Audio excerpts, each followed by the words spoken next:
Hello, everyone. Welcome to today's webinar on the state of marketing operations, what 34 leaders want you to know. My name is Anthony Lamot, and I'm the CEO and co-founder at DESelect. And over the past few months, I had the pleasure to do some of my favorite activities, which involves talking with people in our space. So I had the pleasure of interviewing 34 experts, leaders in marketing operations. And today, I'm very excited to share those insights that we have had. On today's agenda, we got quick welcome and introduction, and then we'll talk about the objectives, methodology, and why this report was created in the first place. Then we'll proceed to the meat of today's webinar, which is the deep dive, looking at those 6 core insights that we have found. And then we'll translate that into something actionable, what you can do now. So to round it up, we'll go then beyond the insights, what else we heard. And finally, there is some time for Q&A. However, if you know DESelect, you know we love some interactivity. So at any time, feel free to post your question in the chat. I'll try to tackle it if I can.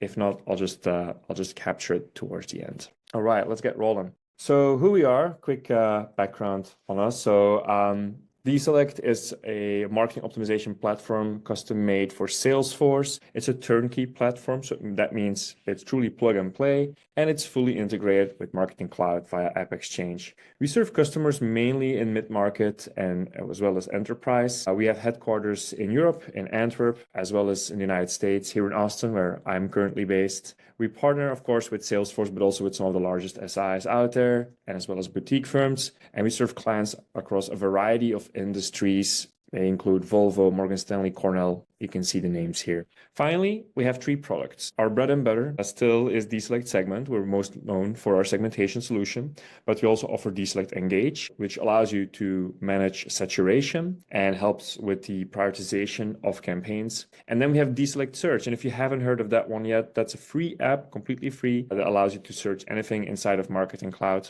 So that's a nice little value add right there. Okay, that was enough about us. Let's talk about the study. What were the objectives and the methodology? So basically the insights in this report are based on 34 in-depth interviews taken between December 2nd last year and February 5th from this year. Each interview lasts approximately 35 minutes. So there was a little bit of variety there, and involved marketing operations leaders from diverse industries such as consumer goods, retail, and so on. You can see them here on the slide. The roles that I spoke with, they included leadership roles like VPs of marketing, directors of marketing, but we also saw a lot of people with titles such as marketing automation specialist, CRM analyst, and then a few MarTech specific consultants too. Great. So now we get to the meat of today's presentation, the 6 core insights. So key takeaways. There's a nice quote here. The goal isn't to adopt every new technology. It's to adopt the right ones that actually solve a problem. You'll see quotes like these appear throughout today's presentation. They came directly from our participants. So the top challenge cited by MOPS leaders is audience management, particularly email collision and overlap, because communication has gotten so complex.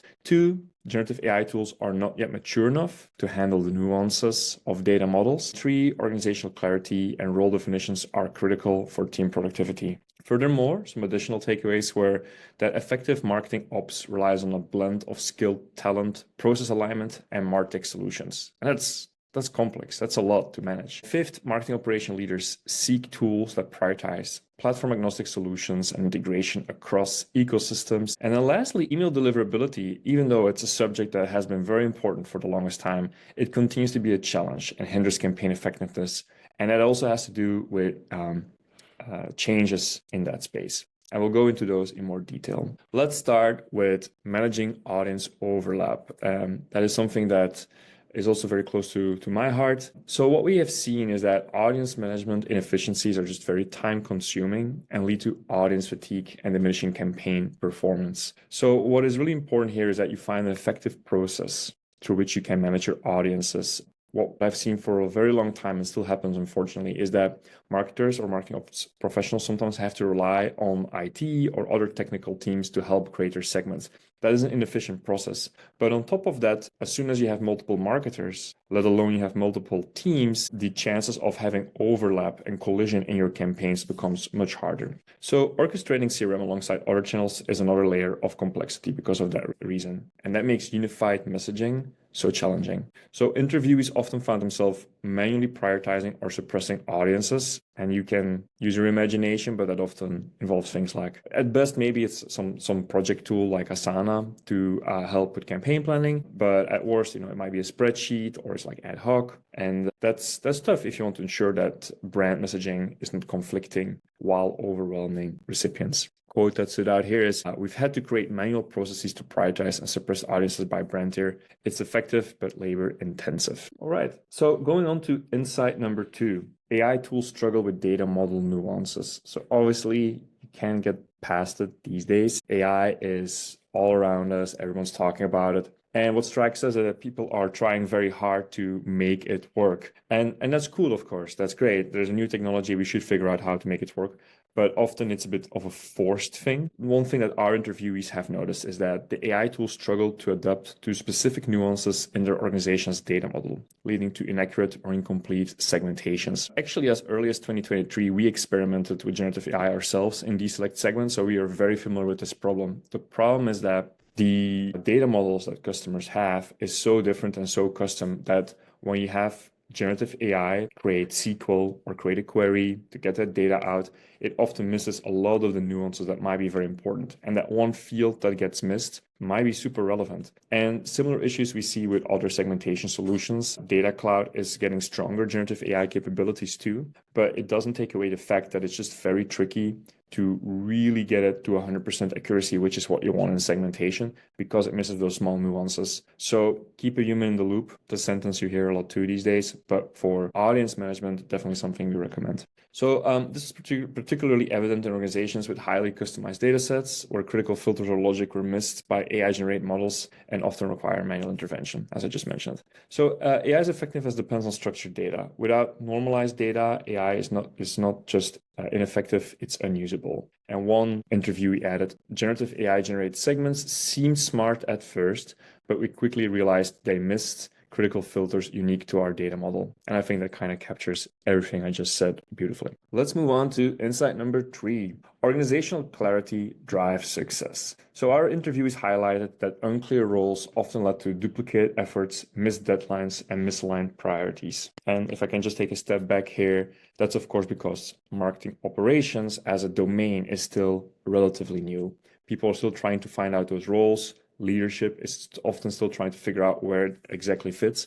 And then the explosion and still ongoing explosion of MarTech doesn't make these things easier. Add to that economic uncertainty, and the last few weeks have been no exception to that, with a lot of excitement in markets, and you get a very dynamic field where it's hard to have clear roles, but it is important, obviously. And that's why marketing operations often gets overlooked as a formal discipline, which leads to structural inefficiencies and inconsistent execution.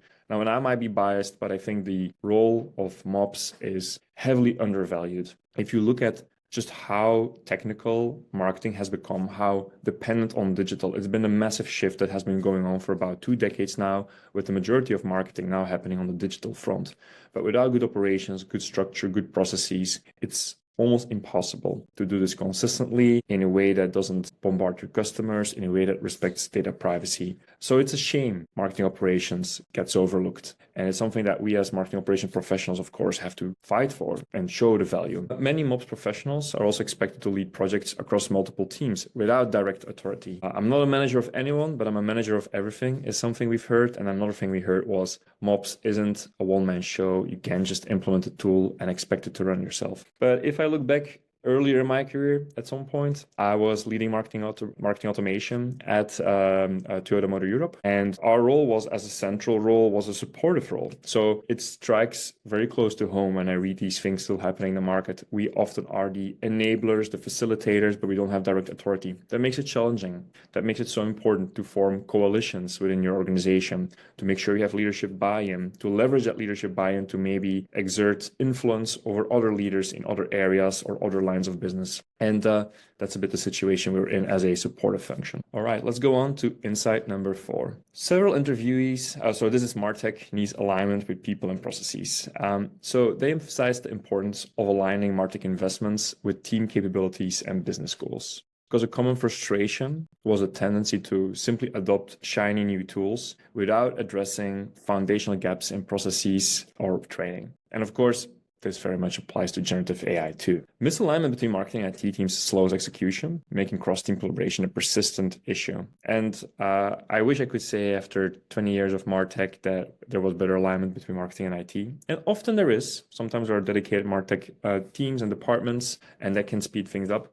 But it's not the reality for many customers out there, including ours. We can see that very often. However, organizations that fail to align their tools with workflows often experience low MarTech adoption rates and diminished ROIs. This is one of those cases where if a tool gets introduced and is pushed only by IT, that can be a red flag, for instance. It's been my experience throughout most of my career. It's still true today. Another thing I would say is that also make sure that when a tool gets adopted, you really have a person who can manage it.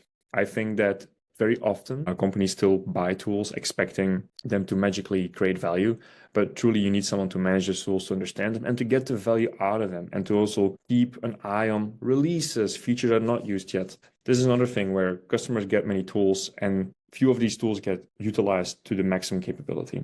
Anywho, one thing that an interview added was the fundamentals of operations are often take a back seat to shiny new tools. Success lies in aligning with team goals. And I couldn't agree more. Next insight, MOPS leaders prefer platform agnostic solutions. This is an interesting one because, of course, we're very familiar with the Salesforce ecosystem, but we can understand this point of view. And if talking about Salesforce, one quote here is that Salesforce is selling AI, but if data is locked in silos, it's useless. We need flexibility, not another black box. So what many interviewees mentioned is their frustration with vendor lock-in, particularly when there's closed ecosystems where restrictions on data access limit efficiency and innovation. Vendor lock-ins make true integration difficult. So that's why I think that when you look at your stack from a MarTech and MOPS person, you try to have good integration points. You try to make sure you have tools that can be integrated to multiple platforms. That's going to give you more flexibility. Otherwise, you might be stuck to the rate of innovation of a specific vendor. And we're not picking on Salesforce here, of course. We love Salesforce. We partner with them. This is something you can see in other ecosystems. So I think it's just something to be extra aware of. Several leaders here highlighted the difficulty of stitching together data across platforms, forcing teams to rely on manual processes. And then internal data teams sometimes restrict access to critical insights. Something that I've noticed very often too here, that marketers would love to work with their data in, say, Snowflake or their CDP, but they just don't get the access.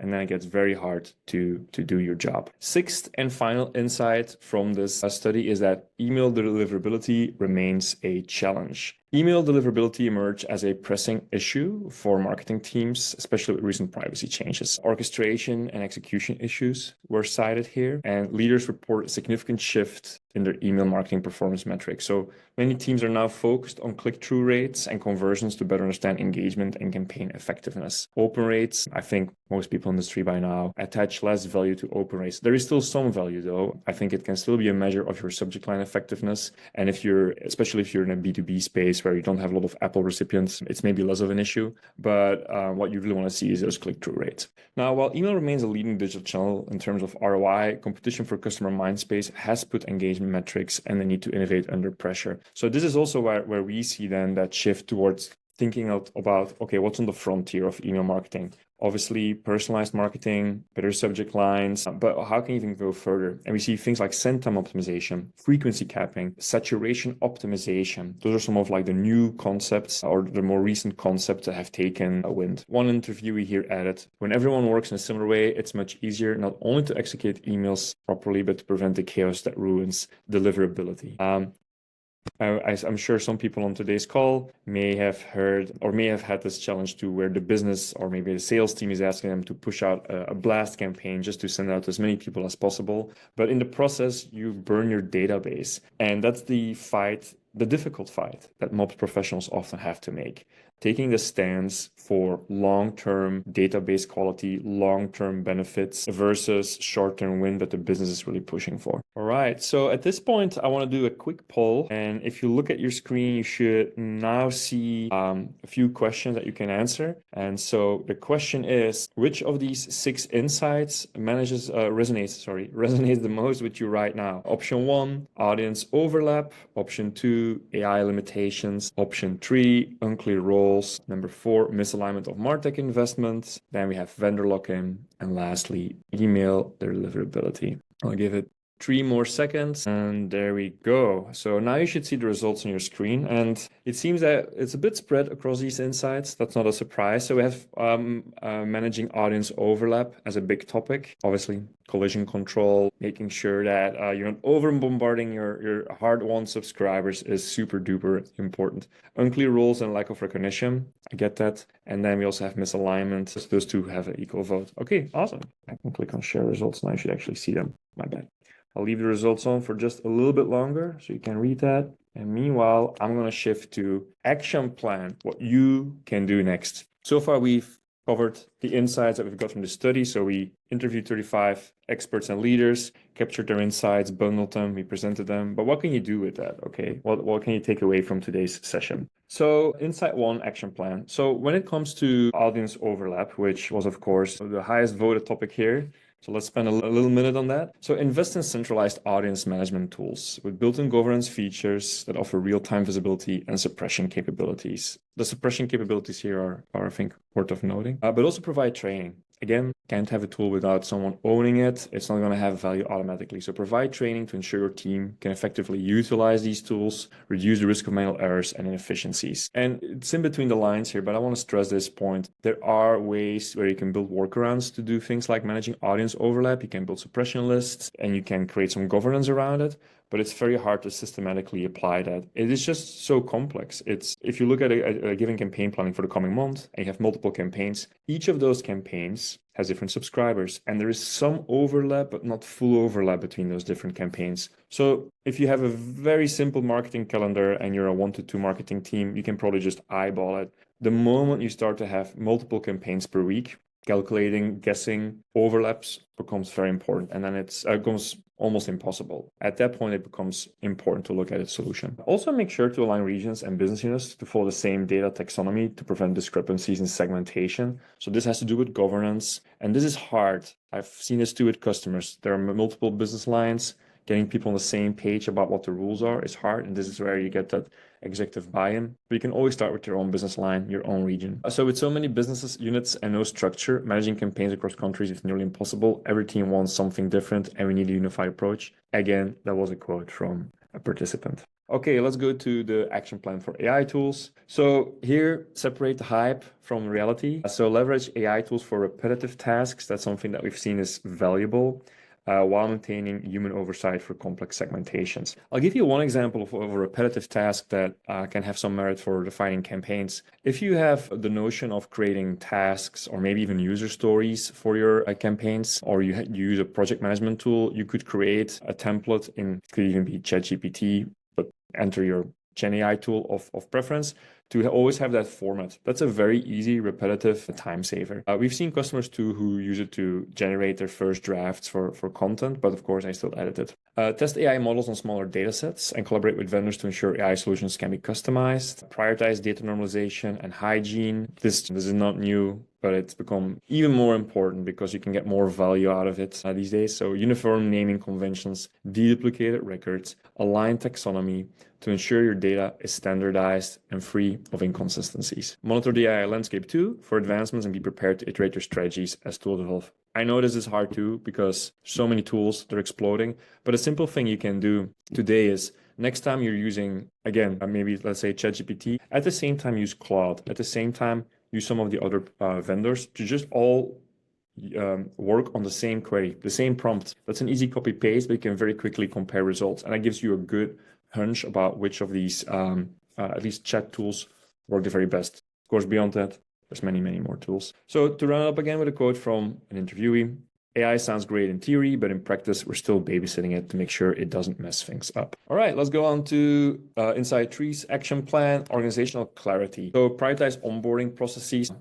A nerd when it comes to this, really lining out onboarding, sitting closely with new employees, maybe even on a daily basis for the first few weeks, because it's gonna have so much return afterwards. Define clear responsibilities, and you can use RACI as a framework. I've used this all the way from back in my consulting time. Regularly review team structures and workflows to identify bottlenecks and address inefficiencies. So here doing something like a retrospective is, I found, very helpful, or a post-mortem if you prefer that terminology. Think of a project, a campaign that has been finished. Think about doing events. We sponsor events. We'll be at Salesforce Connections again this year in Chicago. We have a whole process for that, but one of the final steps is to do a retrospective. Simple round table with attendees and other stakeholders just to hear what went well, what could be better. We take note, we take learnings, we move on. This is something you can do here too. And then thirdly, provide ongoing training, also something that's easily forgotten. Foster open communication and consider hiring a project manager to enhance team alignment and productivity. That project manager is something that came up in more than one interview, where previously marketers or people in MOPS were doing kind of their own thing, but no one was really owning the campaign planning. And so we have seen that in that case, also having a project manager to really own those things, and especially if things have to be built ongoingly on your side, having an internal project manager, very, very helpful. Great. We're halfway, but there's a few more insights where we want to share what the actionable insights are. Now, MarTech needs alignment with people and processes. So here the trick is to audit your MarTech stack regularly. Could be even just once a year if you want to go a little bit more intense, once every 3 months or 6 months. Provide ongoing training to enhance adoption integration. Here too, I am biased because I am a vendor, but I think we often forgo the chance to jump on training provided by our vendors. And to be honest, I get it. I'm also busy. We also use multiple tools. They often reach out, hey, do you need more training? Do you want to see other features? And even if there can be an incentive on the other side to do those trainings, it might still be worthwhile to educate yourself. Because again, I think many customers don't use their own tools to the max, and you're paying for it. So you might as well get all the value out of it that you can. Thirdly, document performance metrics to ensure alignment with strategic goals. This is also, it sounds almost self-evident, but it's so interesting how often having different definitions about KPIs, let's say even an MQL, can cause organizational misalignment. So making sure that people are on the same definition and repeating the definition over and over is critical. And then also update documentation regularly. I think the trick here is make sure that the documentation actually gets used. When we say it's alive, it just doesn't mean that people constantly add things to it. I'll give an example from my own business. Recently, I had to onboard someone new in marketing, and there were a few processes this person was not familiar with yet. And the first thing I do is refer to our marketing docs, because that's where we've constantly updated our documentation. Now, same happens in other parts of our business, but for MOPS, more than anything, it's so important because you have so much integrations and complexities in team structure, technology. It really makes a lot of sense. And a quote here that stood out was, marketing and IT speak different languages, and that misalignment makes execution harder than it needs to be. So getting on the same page will help. The fifth action item, marketing ops leaders prefer platform agnostic solutions. So what you can do here is explore platform agnostic tools that enhance interoperability and reduce reliance on a single vendor. That will give you flexibility, adaptability, and future-proof your ops. And also engage with your vendors to ensure their roadmap aligns with your vision for integration, scalable systems. We personally also love to work closely with our customers, understanding what their needs are, even go visit on site to do workshops and understand what their needs are so we can align our roadmap with that. I think that's something that you want to look for in a vendor. And then lastly, when it comes to email deliverability, I've already mentioned this, but adopt metrics like click-through rates, conversions, not just open rates. Implement A/B testing. Not a new idea, but not something that always gets done. And it doesn't have to be that hard, but it requires that discipline and that reminder, and it needs to be part of your process. And also ensure that all teams follow structured email testing and validation workflow. That can help a lot too. Here, one interviewee added, we've had to rethink our metrics entirely. Open rates are unreliable, so we're shifting focus to engagement and clicks. Great. So beyond the insights, what else we've heard? So there's a bit of a bonus. There's some extra information that I can share. So marketers don't fully trust AI-driven solutions. One interviewer here said, do marketers need to see every step before trusting AI, or will they skip straight to automation? It's still an open question. Another thing that we've noticed is that data silos and fragmentation are still barriers to seamless campaign execution. Quote, the most frustrating thing is that the data and the insights are there, but we can't access them. People never get access, they won't learn to work with it either. This is in reference, for instance, to those customers that have a lot of data in Snowflake or a CDP, but where there are internal gatekeepers preventing them from really accessing those insights. I think here making the case that we're not just going to trash whatever system it is, but also that we're going to get value out of it, that there's a good reason. I've spoken with marketing leaders that even had issues getting access to Google Analytics, but it's that internal education of those stakeholders, the reassuring them that you know what you're doing and that you won't break anything, that's going to get you there. Then we have marketers love free tools, underestimate the effort to scale adoption. Quote, we love free tools, but leadership still asks, who's going to own this? And if no one steps up, adoption dies. That's recognizable. Number 4, top-down strategic alignment needed for successful campaigns. So, quote, campaign success depends on a strong strategy defined by leadership. Clear direction ensures effective execution. And I hope that some of today's leaders on the call will be nodding their heads to that. Okay, so bonus action plan. Here's a few pointers you can take away. And again, I will share the slides for those who are on the call with us today. Build trust in AI by using it to augment, not replace human decision-making. Investigate partnering with IT on data integration platforms that deliver unified views. Use free tools to build proof of concept projects to demonstrate ROI to stakeholders, but be mindful of feature limitations as your needs evolve. This is also, by the way, why we have a number of free solutions, including a search that I mentioned, and Segment also has a free version, which you can find on App Exchange, and conduct regular strategy reviews to ensure that execution aligns with broader business objectives. Another quote, collaboration isn't just nice to have, it's a backbone of any successful MOPS strategy. I have one more poll for you. Let me launch it. You should see it on the screen right now. A question, which do you most wish leadership better understood about MOPS? And I think we have a few leaders on the call too, so it's an interesting question to ask. But so which one did you wish your leadership better understood? We are strategic. Number 1, we are strategic, not just a marketing sales support team. Number 2, we are the glue. We act as a central hub for all marketing activities. Number 3, we are experts in collecting, analyzing, and interpreting. Number 4, we drive revenue. Number 6, we continually learn. So I know these questions are a little bit longer, so I'll give a little bit more time for people to vote. I see votes come in.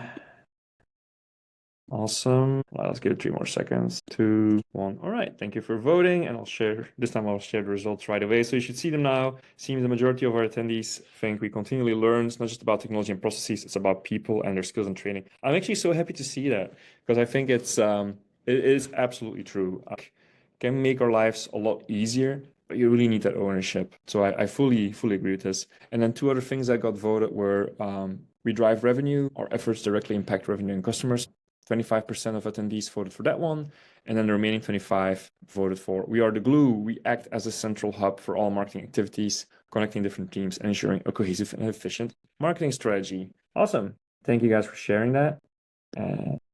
Just move this away. Great. So we have a little bit more time for Q&A, and feel free to post your questions in the chat. And meanwhile, I will get that link out for all of you. If you would like to have the slides, you want to share them with your team, your leadership, I've added the link to the slides here now. And let's see, I have one question. Anthony, how can you show impact to your leadership? So this is a really good question, especially in today's climate where MOPS, just as many other roles, have to really justify their value add. And it's a hard question often for MOPS to show because with, in certain IT roles, it's really without certain people, things would just break down. In sales, you can always base it off how much sales have been done. But what about MOPS? Well, if you're in a position to tie your results to MQLs or to campaign influenced revenue, I think that's probably one of the best ways to justify the value add and to show that. But perhaps you also need to show it on a specific IT project basis. And the truth of the matter is that it's sometimes hard to quantify.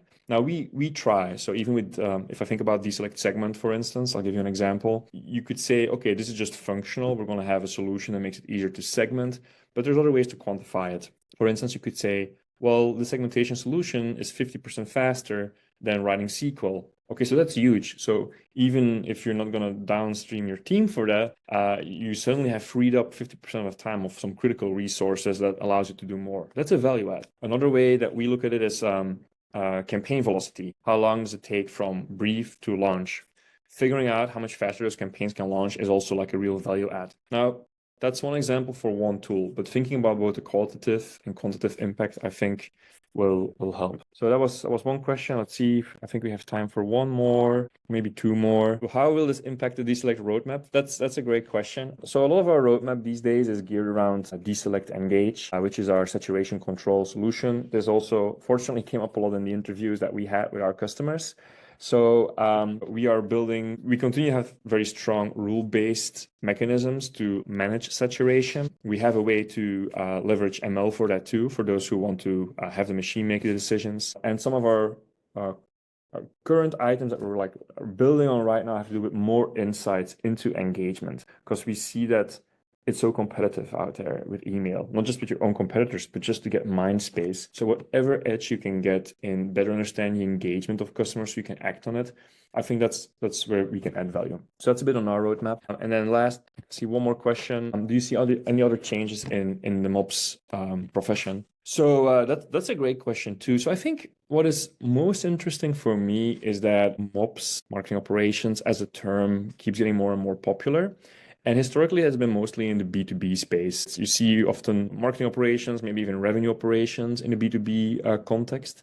But more and more you see, if not the title, then definitely the thinking get more traction on the B2C space too. And I think that's going to continue just because, again, that complexity in tech processes, roles, will continue. Cool. So that's the last question. Thanks everyone for sticking through. Again, you can find the slides in the chat. I want to thank you for joining me today, and I wish you a great rest of your day. Bye.